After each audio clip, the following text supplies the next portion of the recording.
WNST, Towson, Baltimore, and WNST.net.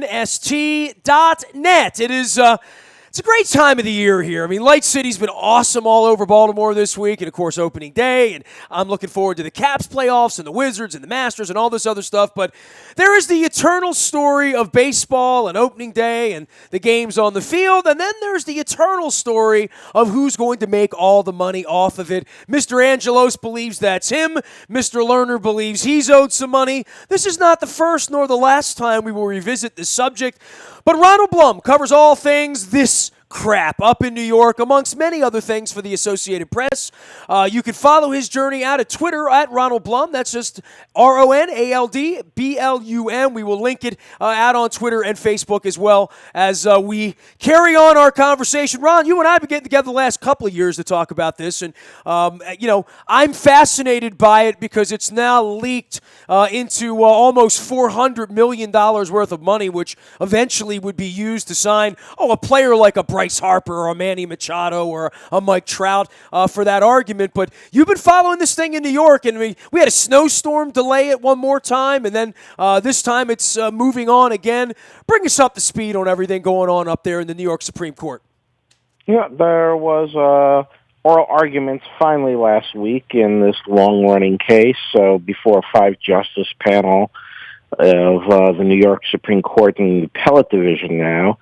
And so 3 attorneys, one each for the Orioles, the Nationals, and Major League Baseball, argued their positions, and the court clearly was interested, going well beyond a lot of time. Not a surprise, though. The presiding justice was 2-time Pitcher of the Year for the Eastern Intercollegiate Baseball League back in the 70s. That's when it was the Ivy League plus Army and Navy. So Justice Acosta asked a lot of questions, and we'll get an opinion. Who knows? 3 months, 6 months, a year. New York courts are not exactly speedy with routine opinions. Well, run me through where it stands right now. I've tried to update everyone. If you've missed it, please Google WNST and Masson for Dummies. I've written a hand guide, a 3-part series about where all this money is and where the money came from and why the money's here. And Ron's work, of course, appears at WNST.net. We shared his Associated Press story last week from this. But, the headline says sort of met with skepticism. This thing is really complex, right, Ron? I mean, if you and I and Eric Fisher and a couple other people that sort of understand it a little bit, Marty Conway comes on with us and we talk about it here.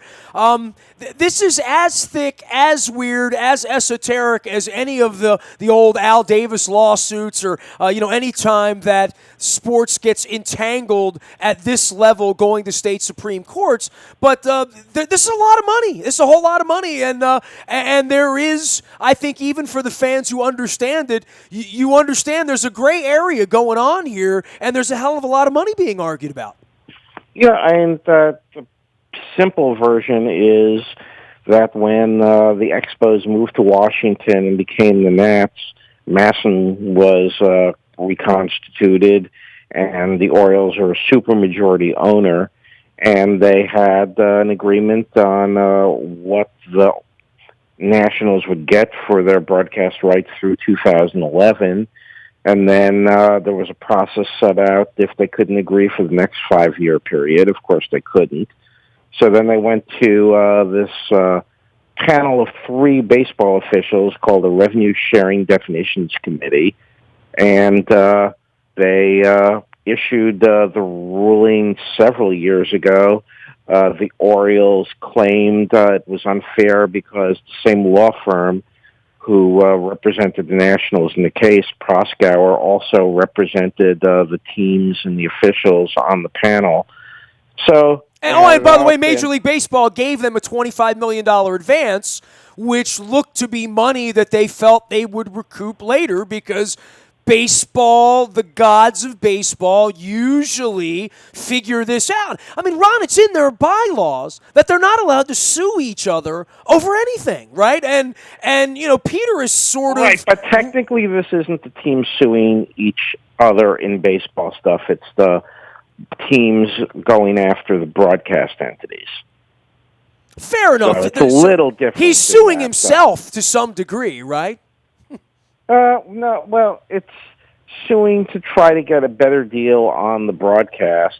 And so what happened was Justice Marks, who heard the case 2 years ago now, he issued the decision in late 2015 throwing out the arbitration, saying it was unfair, but he didn't really tell the parties what to do next, so everyone's appealing, and there's a question whether the Nationals wanted to go back to that same RSDC, the Revenue Sharing Committee, which has now 3 different members, and the Orioles want a completely different process. So the 5 justices were wrestling with were, one, generally they're supposed to follow the agreements reached by parties, but as one of the justices said, you want us to go back into the same dirty water since, again, it's a panel of 3 insiders, baseball officials, who would decide the case. Who also But stand yet to make that's money on what- that. I mean, 1/3 of the revenue gets shared in their direction. I mean, that's pretty fundamental that it's an inside job. I mean, that's sort of what you sign up for when you buy a Major League Baseball team, is that you're going to keep your business in-house. That's kind of the gentleman's agreement that always stood there. And when Buddy was running the family business, that's kind of, they figured out a way to make peace, right? And that's what the parties agreed to in that agreement in 2004 or 5 when the Expos moved to Washington. So that's what the 5 justices are grappling with. What do you do when the sides agree to something like this, which produces a result that they're definitely not going to agree to? And then, so they will issue their ruling, be it later in 2017, and someone will appeal to the New York Court of Appeals in Albany. And everyone's noticed they're already past this 5-year period, 2012 to 2016, and on to the next 5-year period. So there's no end to this conflict in sight. Well, and the number is $298 million, but that's now an inaccurate number, right? Because there's more money being tacked on this year already with Masson and the Nationals. And really, the Nationals, if they've been out this money, that's money that also if the Masson money gets distributed to the Orioles, it has to get distributed to the Nationals equally. That was part of the poison pill that Angelos put in this thing to make sure that the Nationals couldn't become the Yankees or the Red Sox within the framework of this deal, that the Orioles would be made whole, that they would always be able to have a higher payroll, which everyone in Forbes this week would agree that the Orioles are spending more money than they used to spend, but at the expense of the Nationals, quite frankly, with more than $300 million sitting out there of disputed money, right? Right, and if you look what both teams are doing is they're pushing this into the future, because with a number of their contracts, they're putting deferred salary in there. So what the consequences of this agreement will play out for at least another 10 years and possibly longer. He is Ron Blum. He covers all things sports and news and business and all whatever's going on in New York. He's up there at the Associated Press. He has joined us throughout this dispute. So you think it might be 3 to 6 months? I mean, you have history, obviously, with the New York Supreme Court. Anybody waiting for news to come out later this month, that would be sort of shocking, right? Right. No, I think 3 to 6 months would be the fast track. It would not shock me if this is 6 or 9 months or even a year. The New York State Supreme Court moves very slowly. The one factor to maybe push it along is that the presiding justice is a former top college baseball player and clearly interested in baseball. And he even joked about time to play ball and how the parties were probably more used to night games. So how long were these arguments that you sat in the courtroom for? I mean, I want folks to understand how painfully boring this can be unless you're really interested in it. I would say it went on for 40, 45 minutes, and it was only allotted 30 minutes, so that shows on a day of appeals where the judges are trying to push some of these cases along in 10, 15 minutes, how they were interested in this case. I'm interested in all of it. Like, how often do these judges, are they hearing $400 million cases? Is this, to some degree, the standard operating, or is this a lot of money even by the standards of the New York Supreme Court? It's hard to tell, and I don't it's been years since I sat in that courtroom, and I think this was the seventh one on the docket on Friday, and some of them were criminal cases beforehand on whether evidence was introduced properly or not. But given real estate in New York, I'm sure they hear a lot of big money commercial cases. The difference in this one is it's baseball, and to some extent, a lot of them are fans, and it got their attention.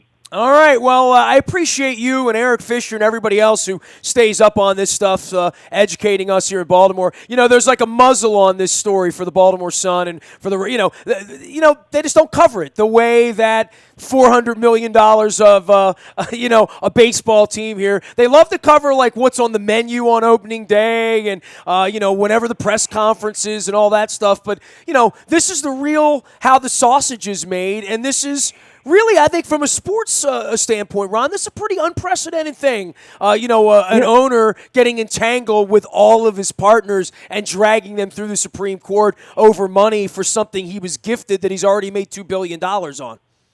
Yeah, and this is going to, like we said, go on because in the New York courts you have the appellate division, and then you have the New York State Court of Appeals, where the Mets are currently arguing over their construction project that they want outside their ballpark.